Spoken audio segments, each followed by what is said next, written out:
Swastiastu, Namo Buddhaya. Alhamdulillah bertemu dalam kegiatan pengenalan kehidupan kampus bagi mahasiswa baru di Stikes ISME Jombang periode tahun ajaran 2020-2021. Kita akan ngobrol-ngobrol dulu. Sebelumnya akan saya perkenalkan diri. Nama saya Yasmin Indria Zulia Wulandari. Saya dinas di Dinas Kesehatan Kabupaten Jombang, dan pada kesempatan ini alhamdulillah diberikan waktu untuk bisa bertemu dengan mahasiswa baru di Stikes ISME Jombang ini. Kita akan bicara tentang PHBS atau perilaku hidup bersih dan sehat dan kesiapsiagaan di era new normal. Ya, seperti kita ketahui bahwa sekarang ini kita dalam masa pandemi COVID-19. Selain itu, mungkin yang paling ingin diketahui adalah bagaimana sih kuliah di masa pandemi COVID-19 ini. Nah, tentunya sebelumnya kita mau tahu dulu ada apa itu COVID-19 atau apakah itu COVID-19. Mari kita nyanyi sama-sama. Corona, corona, virus berbahaya, batuk, pilek, demam, itulah tandanya. Cucilah tanganmu, pakailah maskermu, jangan kemana-mana, di rumah saja. Mungkin itu adalah hal yang paling mudah dan paling gampang yang bisa kita terapkan dalam menghadapi masa pandemi COVID-19 ini. Karena kita tahu hal yang paling kecil, cuci tangan, ternyata memberikan manfaat yang sangat luar biasa dalam kehidupan kesehatan kita. Selanjutnya, kita ingin bicara, mungkin kalau COVID-19 tidak perlu dibahas lebih panjang ya, karena teman-teman pasti semua sudah tahu, atau saudara-saudara semua pasti sudah tahu bahwa COVID-19 ini berasal dari awal adanya infeksi di Wuhan, Cina.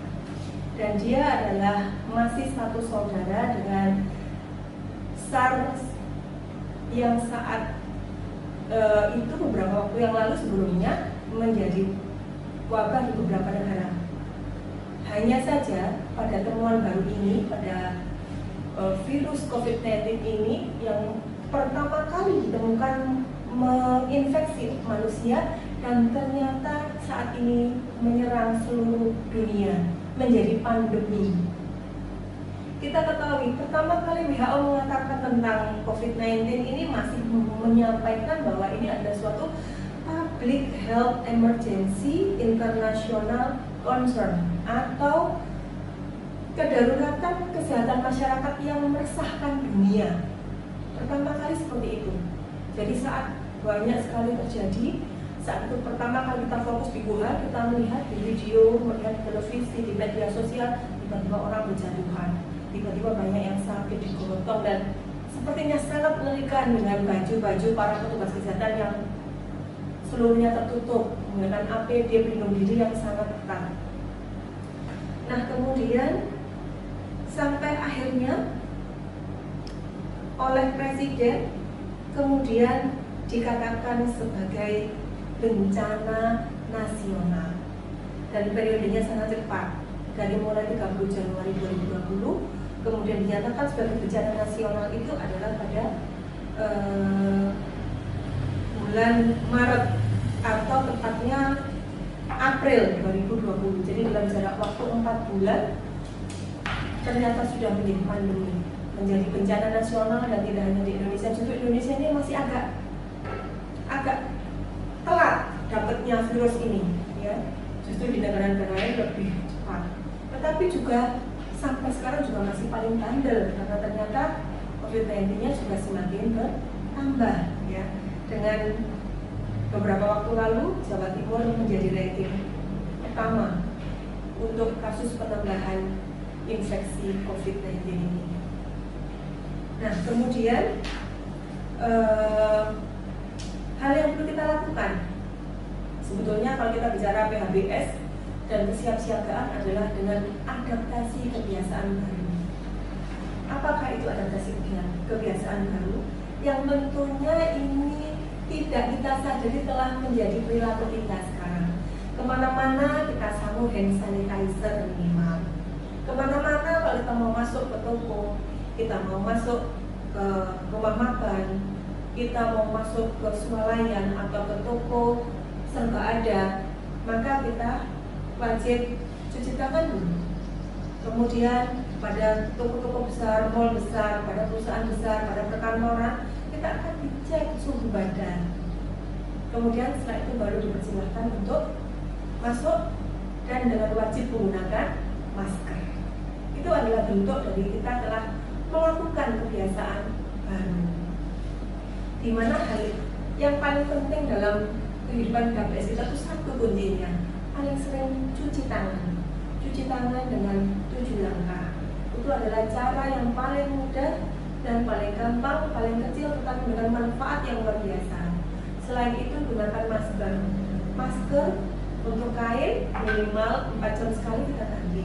Tetapi lebih baik lagi kalau kita menggunakan masker ada seperti slogan yang sudah kita ketahui, maskerku melindungimu, maskermu melindungi. Kemudian hal ini juga menjadi masalah tidak hanya di sektor ekonomi, tidak hanya menjadi masalah di sektor kesehatan, juga menjadi masalah di sektor pendidikan. Sehingga sekarang yang mau kuliah jadinya kuliahnya online. Yang ingin ketemu teman baru di masa orientasi untuk mahasiswa baru ini jadinya tertunda karena kita misalnya ketemu sementara ini melalui daring, ya. Tapi insya Allah mudah-mudahan kita bisa segera dengan luring. Mudah-mudahan melihat pada kondisi bahwa Contoh juga kasusnya mulai landai, mudah-mudahan akan segera dibuka kembali untuk perkuliahan offline. Dan ini tentunya diharapkan semuanya. Pastinya lebih senang bertemu tatap muka daripada cuma sekedar online. Karena terlalu menarik kayaknya kalau tidak ketemu secara langsung. Apalagi untuk kuliah kesehatan. Oke lah, kuliahnya materinya boleh online. Tetapi bagaimana prakteknya? Nah, ini yang sangat susah. Prakteknya ini loh, karena mau berpraktek untuk memberikan pelayanan kesehatan, tentunya harus ada proses yang langsung di mana mentor atau tutor atau fasilitator memfasilitasi langsung, karena ini nanti kalau ada kendala atau ada sesuatu yang ingin disampaikan atau ditanyakan bisa lebih mudah karena kita dipraktek. Bagaimana kita bisa bertanya jawab kalau yang satu di sini, yang satu di sana, padahal tahu praktek injeksi misalnya. Nah, itu menjadi salah satu tantangan ya. Nah, mengenai adaptasi kebiasaan baru di perguruan tinggi, nah, kita bicara ini karena kita sekarang adalah berada di konteks pengenalan kampus, bahwa Kementerian Pendidikan dan Kebudayaan telah mengeluarkan kebijakan terkait dengan langkah-langkah adaptasi kebiasaan baru khususnya di bidang pendidikan tinggi. Dalam setiap proses pengambilan kebijakan dan pelaksanaan program pada era adaptasi kebiasaan baru ini mengutamakan kesehatan dan keselamatan siswa. Jadi itu tadi. 1. Mengutamakan keselamatan dan kesehatan siswa, mahasiswa, dosen, dan tenaga pendidikan serta masyarakat yang lain. Mengingat virus ini berbahayanya karena dia sangat mudah menular, ya, dan dia suka dengan hal-hal yang bersifat rame-rame, ya. Dia tidak suka hal yang bersifat sosial. Dia sangat suka dengan sesuatu yang bersifat sosial. Maaf, saya revisi. Dia tidak suka kalau sendiri-sendiri. Makanya kalau kita sendirian, dia akan otomatis akan dengan sendirinya melemahkan diri dan mati. Tetapi kalau dia bertemu dengan orang lain, menemukan tempat baru untuk berkembang biak, dia akan mudah sekali berkembang biak. Nah, ditetapkan di sini oleh Dirjen Dikti bahwa Direktorat Jenderal Pendidikan Tinggi Kementerian Pendidikan dan Kebudayaan kita, bahwa jangan sampai kampus menjadi klaster baru dalam penyebaran pandemi COVID-19. Inilah yang dipesankan oleh Kementerian Pendidikan untuk perkuliahan atau proses kegiatan pendidikan di perguruan tinggi. sangat-sangat kita upayakan jangan sampai ada klaster baru yang timbul karena adanya proses belajar mengajar atau proses pendidikan. Nah, selanjutnya adalah 3 kebijakan penyelenggaraan pendidikan tinggi di era kebiasaan baru ini, bahwa pelaksanaannya tetap. Pelaksanaan tahun akademik baru dimulai pada bulan Agustus. Kemudian pelaksanaan proses pembelajaran. Nah, ini akan kita ulas satu persatu. Dan terakhir yang ketiga, penggunaan fasilitas dan layanan kampus. Mengenai pelaksanaan tahun akademik baru ini tadi sudah saya sebut bahwa pendidikannya atau kalender akademiknya tetap dimulai pada akhir Agustus 2020, tidak ditunda, hanya model pelaksanaannya yang berubah dari luring menjadi daring, dari tatap muka menjadi jarak jauh. Nah, kemudian yang kedua adalah pelaksanaan proses pembelajaran, bahwa untuk perguruan tinggi memang untuk saat ini tidak diperkenankan untuk melakukan pertemuan langsung atau adanya pembatasan. Jadi diutamakan menggunakan pembelajaran daring dalam jaringan. Ya. Apa daring? Daring dalam jaringan, artinya kita menggunakan media sosial atau media elektronik. Kemudian pembelajaran daring ini wajib digunakan untuk mata kuliah teori. Jadi seperti pengenalan kampus seperti yang kita lakukan sekarang, salah satunya. Kemudian mungkin nanti beberapa waktu kita akan ikuti materi perkuliahan secara online jika itu adalah tentang teori. Kemudian untuk praktek, nah ini, walaupun diharapkan pelaksanaannya tetap daring, tapi untuk terutama pendidikan kesehatan ini tentunya menjadi suatu tantangan yang sangat luar biasa. Bagaimana tidak? Untuk berpraktek tidak bisa daring, susah. Nah, beberapa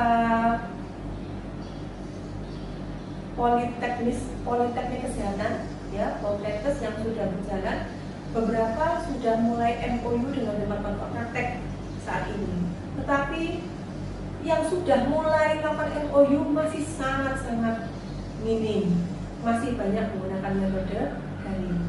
Kemudian jika tidak dapat dilaksanakan daring, maka pelaksanaan mata kuliah praktek akan didorong mengarah ke akhir semester.